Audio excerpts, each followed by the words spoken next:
এই সোনার দেশে এই সোনার মানুষের মাঝে কখনোই কি গরিবের পাশে দাঁড়ানোর মতো সরকার এই দেশে জন্ম নেবে না। এই দেশে যে সরকারি আসুক সেই সরকারি আমাদেরকে গ্রাস করে। কেন গ্রাস করে? এই গ্রাস করা বন্ধ করতে চাই।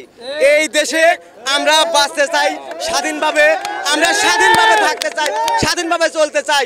আমরা একটা অটো জীবিকা করে আমরা সারাদিন কামাই করে 1000 টাকা 400 টাকা জমা দেই, 600 টাকা বাঁচে। 400 টাকা চাউল কিনে যায়, কাঁচামরিচের দোকানে গেলে 120 টাকা কাঁচামরিচ, আলুর দোকানে গেলে পরে 1 কেজি আলু 70 টাকা, 1 কেজি চাউলের দাম 80 টাকা। তাহলে আমরা কিভাবে বাঁচবো? আর এই আজকের একটা দিন আমরা বসে আছি, আমরা বসে থাকা মানে আমাদের 1000 টাকা নাই, আমাদের ফ্যামিলির লোক আছে না খায়ও থাকতে পারে। এমনও ফ্যামিলি আছে যে ফ্যামিলির লোক আজকে না খাওয়া অনাহারে দিন কাটাবে। এই অটো ডিপার্টমেন্টের লোকদেরকে কেন হঠাৎ করে আমাদেরকে এইভাবে বন্ধ করে দেওয়া আর আমাদেরকে এরকম লাঞ্ছনা করা, এটা কি ঠিক হচ্ছে? এইসব ছাত্র ভাইদেরকে যখন আহত হয়েছিল আমরা কি অটো নিয়ে তাদেরকে হাসপাতালে নিয়ে যাই নেই? নিয়ে গেছে, কিন্তু তারা কিভাবে আমাদেরকে অটো ব্যাটারি কারিয়ে নেয়? কেন কারিয়ে নেয়? এই কারিয়ে নেওয়ার জন্য এই কারিয়ে নেওয়ার হলো এই প্রশ্নের উত্তর আমরা সেই ছাত্র ভাইদেরকে চাই। যে ছাত্র ভাইরা ব্যাটারি কারিয়ে নেয় সেই ছাত্র ভাইদেরকে পাশে আমরা সবসময় দাঁড়াইছি, আজ জীবন থাকবো। এবং এই দেশের সরকারকে আমরা বলতে চাই যে এক সরকার গ্রাস করে গেছে, দ্বিতীয় কোনো সরকার যেন এসে আমাদেরকে গ্রাস না করে। আমাদের এই সোনার দেশে আমরা স্বাধীনভাবে সবাই মিলেমিশে বাঁচতে চাই।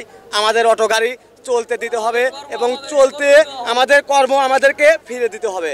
এবং আমাদের এই যে হাইকোর্টের রায়টা নামাইছে, এই রায়টা দ্রুত আপিল বিভাগকে বলা হচ্ছে যে দ্রুত যেন এটা বাতিল করে দেয়, বাতিল করে উঠে নিয়ে আমাদেরকে সাধারণভাবে চলার তৌফিক দান করে। এবং আর দ্বিতীয় কথা বলতে চাই যে তাদের একটা আইন করে দিক, যে যেমন কিছু কিছু মেন রোড আছে, মিরপুর রোডটা যেমন শ্যামলী একটা মেন রোড, গাবতলী একটা মেন রোড, এবং আরও অনেক গুলিস্তান একটা মেন রোড আছে, অনেক মেন রোড আছে। এইসব মেন রোডগুলি বন্ধ করে দিক, যে একটা নির্ধারিত সময় দিয়ে দিক যে এই টাইমের ভিতরে তোমরা গাড়ি চালাইবে আর এই টাইমের ভিতরে তোমরা এই মেন রোড উঠতে পারে, তার আগে উঠতে পারবে না, উঠলে পারে তোমাদেরকে বিশাল একটা শাস্তি হবে, যে শাস্তিতে তোমাদের জেলও হতে পারে, তোমাদের গাড়ি কানিয়ে নিতে হবে। আমরা সেটাও মানিয়ে নেবো, কিন্তু ডাইরেক্ট কেন আমাদের পেটে লাত্তি? এই লাত্তির জবাব আমরা চাই চাই চাই চাই। অটো রিক্সা চলবে চলবে চলবে অটো রিক্সা চলবে চলবে, আমাদেরকে গ্যাস করা বন্ধ যেন করে। আমি এই বলে সমাপ্ত দিচ্ছি ভাই। আসসালামু আলাইকুম।